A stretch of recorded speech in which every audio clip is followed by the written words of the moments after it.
You know, arguably, you're taking over arguably the most complex and broad-reaching agency within the government. Now, you might say that DOE's maybe got a broader span in different ways, but as far as reaching Americans' lives, this is probably as broad-reaching as it gets, and it is incredibly complex. Your soon-to-be predecessor was a nuclear physicist, as you know, and we actually got along with him quite well.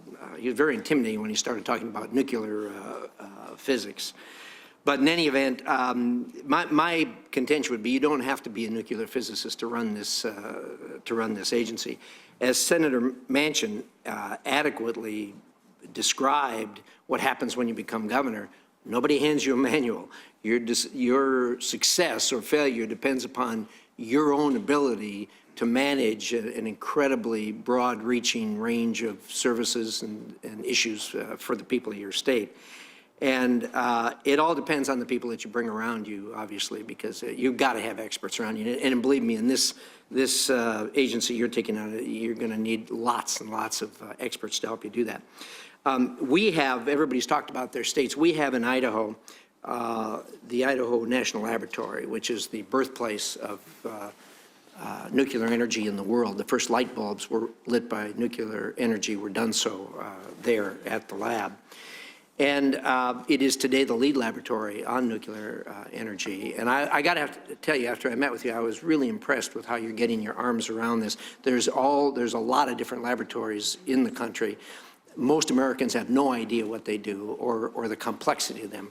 And I was very impressed with the way that you're getting your arms around them. A couple of things that you and I talked about that I appreciate your commitment to, and that is also the INL, in addition to its nuclear mission, is now becoming one of the lead laboratories, and there'll probably be three of them altogether, dealing with this cybersecurity and control systems issue that is incredible vulnerability here in America. You and I talked about that a little bit. Can you tell me your thoughts on that publicly? We talked about it privately. I think you should have the ability to talk about this publicly. Thank you, Senator, and thank you for relaying the interesting juxtaposition that governors have when it comes to managing kind of complex issues that they face. And again, I go back to, I think that is a very good prerequisite and foundation. Ernie Moniz and I are good friends. I mean, we've known each other. Bill Richardson. Interestingly, I think in the history of the agency, there have only been two nuclear physicists that were the heads of the agency. There's been a governor or two. So the issue from my perspective is being able to manage and prioritize what is important and finding those individuals who are some of the best in the business. You may not be able to bring them into government, but you can draw them into the process. A great many times because of their patriotic commitment to this country.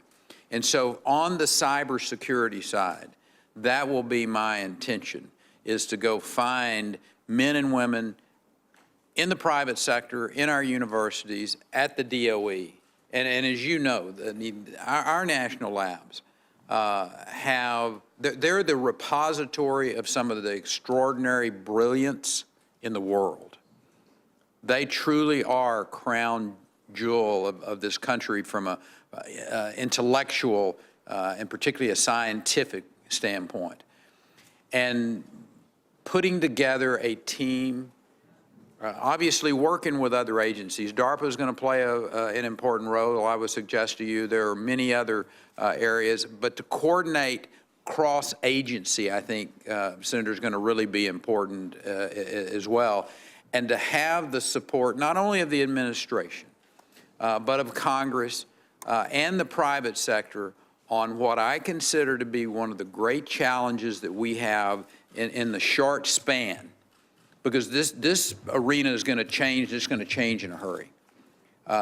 Just like the supercomputing side And we've allowed ourselves to get a bit behind in supercomputing. Matter of fact, that's one of the areas that I think dovetails in to the cybersecurity side, is our ability to move forward to that next generation of supercomputing, the exascale models that are going to be out there. So you will see the same commitment that I made, that I had, that we had a success in my home state, of going literally from zero to the manufacturing of vaccines for pandemic events. I mean, I know that we can do this, and I know we have the expertise. We need the management, we need the resources, but we can successfully put into place cybersecurity practices that not only secure our